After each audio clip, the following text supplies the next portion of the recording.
So we are on our way to the first day of filming. Woo!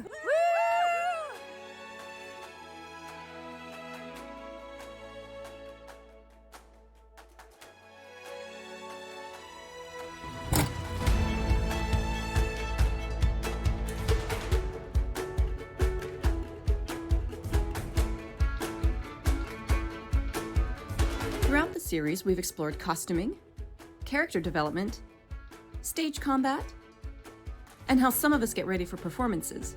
Now it's time for us to put all that work together, and it's time to put on the show. There's a lot to do.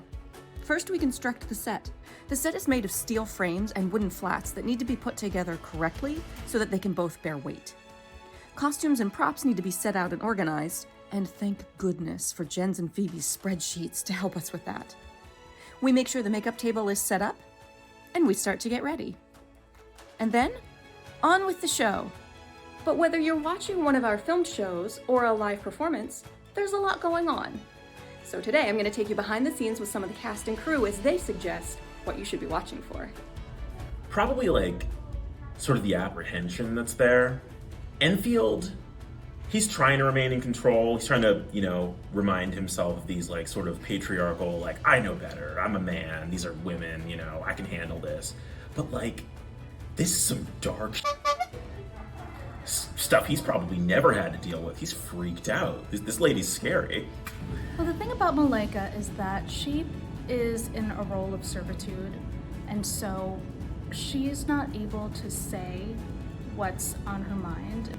A lot of the emotions and things that she's thinking of in the moment are said through her body language and through her facial expressions rather than verbally. So the growth of Mary from this sort of timid girl who's not confident in herself, not able to stand up for herself, to someone who is willing to stare down, frankly, the most terrifying woman on the planet and hold her ground. I really love that journey for her. I like to always be engaged in whatever the scene is. So even when I am not saying anything and I'm in the background, I always try to give myself business, not to distract from what's going on, but so that I'm always engaged in the story. So for example, there's a part in Gilded Cages when Arthur comes in and Mary has to pretend that he doesn't know him, and I have the best time in that scene. I think I kind of, at least in the beginning, want people to not give her much thought, because part of the fun of her is her ability to do the unexpected. I think that's what gives her power, and having people just kind of take her at face value in the beginning makes it a lot more satisfying when she does defy those expectations.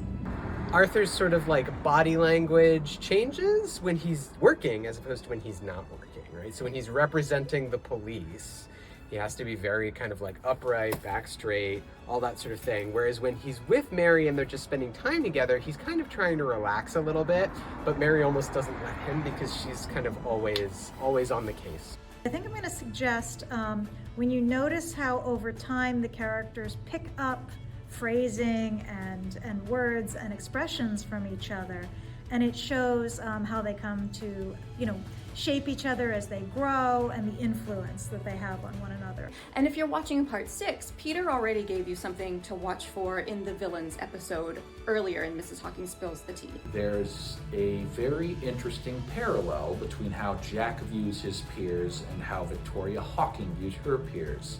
Now, live theater is a magic all its own, but we did try to incorporate some extra magical touches in the filmed version of our shows as well. So if you're watching one of the filmed versions, my suggestion is that you watch through all of the credits, all of the bows. We've kind of started to make bows their own art form. We personalize them, we have a lot of fun with them, and a lot of them are really creative and funny, so I recommend that you stay and watch the bows.